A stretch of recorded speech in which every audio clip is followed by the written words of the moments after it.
What is up, Alex? It's Guys here. Listen, the traditional way of making money on real estate is still alive and well, but that's not the only option for you. I know you've heard the buzz. Real estate is booming and you want a piece of the pie, but you don't want to go get your license. That's just, maybe it's not your vibe. And plus, I know you want to start making money right now. You don't have to take classes and pass exams just to get a license. So, what can you do? Good question. You start wholesaling real estate. This, my friends, is the fastest and easiest way to start making money in real estate, and I want you to get in. But where do you start? How can you start wholesaling real estate and be successful on day one? Well, you have come to the right place. You see, I've been in real estate for years now and wholesaled a number of properties. The biggest wholesale deal brought in $700,000 in profit, and that's just one deal. On top of that, we own a wholesale company here in Austin, Texas that is constantly finding deals and getting those deals out to investors on a daily basis. And I'm not trying to brag when I say that. I'm just trying to tell you that I know a thing or two about this stuff. I've seen what works and what doesn't work from my own experience and from seeing others. So, we created a 4-part series to break down every single detail of wholesaling real estate so that you are as equipped as possible to start making money day one. And I know that most of you know what wholesaling is, but for those who don't, wholesaling is where you get a deal under contract and you own the right to buy this property. The seller cannot sell it to anyone else while you're under contract. You will then sell that right or assign the contract for a fee to the end buyer. The seller gets their original price that they agreed to sell to you for, and buyer gets the property,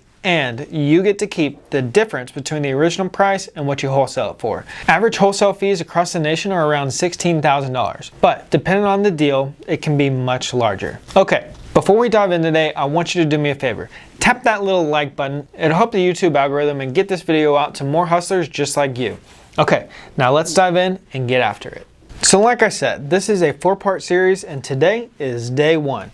The first day of the rest of your life. Today I'm going to break down exactly how you can and will find a deal. Without the deal, you have nothing. So today is really crucial. Finding a deal can be done in many different ways. I know you've heard of finding off-market properties. Off-market simply means that it's not listed on a service such as the MLS. One of the best ways to find off-market deals is driving for dollars, which is just driving around looking at distressed properties and trying to locate one that may have an owner who's potentially interested in selling. Owners with distressed properties may be motivated to sell the house at a discount.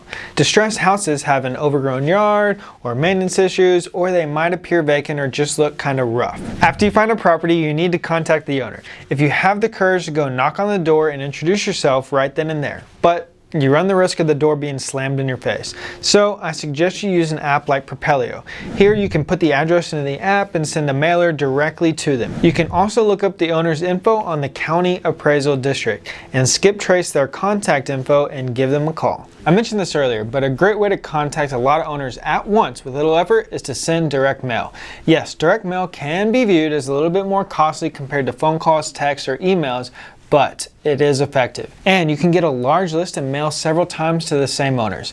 A good tip is to get a list of absentee owners or disgruntled landlords, aka motivated sellers. If you're consistent with your mailing, you should get some response. If the owner just wants to get out of the property, they may be willing to accept a discount.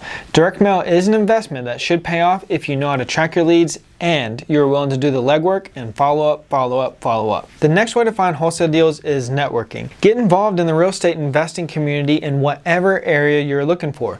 Go to happy hours and networking events. These are a great place to find wholesale deals and other wholesalers. Finding a good wholesale deal is a numbers game. The more people you know, the greater your chances of success. You never know who you're going to chat with at a meeting that has a deal or a seller that they might just not have the time to work with. Also, you might run into a buyer.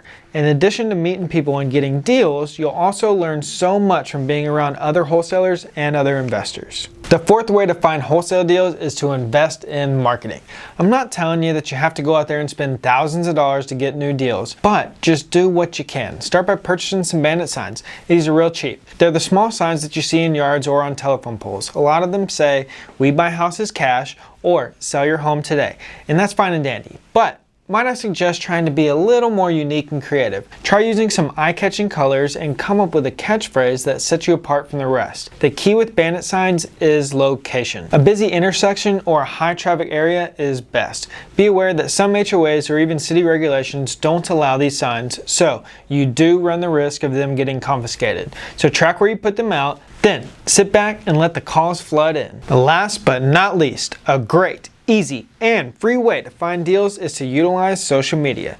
Social media gives us the ability to reach hundreds of people in a single click. Heck, I'd even suggest setting up a website for inbound leads to funnel through. There are free hosting platforms like Wix or Squarespace.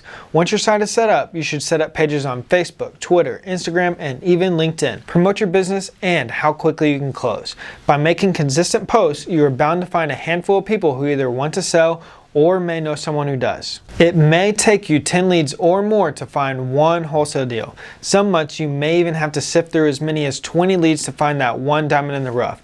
That said, it only takes one deal to make it all worthwhile. Now you found a deal, or you're super close to finding one.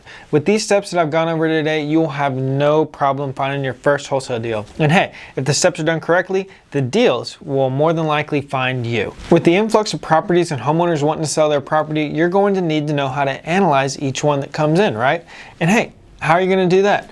I'll tell you, but in next week's video. That's right, next week we're diving in deep on how to analyze a deal, make an offer, and write a contract. But hold up, before you go, I need you to do one simple thing. Have you done a wholesale deal before? If so, comment below with a thumbs up emoji. Or if your goal is to do your first deal in the next 2 months, comment with a smiley face emoji. I'm excited to see all the hustlers in the comment section below. I'll respond with some praise hands for sure. Thanks so much for watching and subscribing, and I cannot wait to see you in next week's video.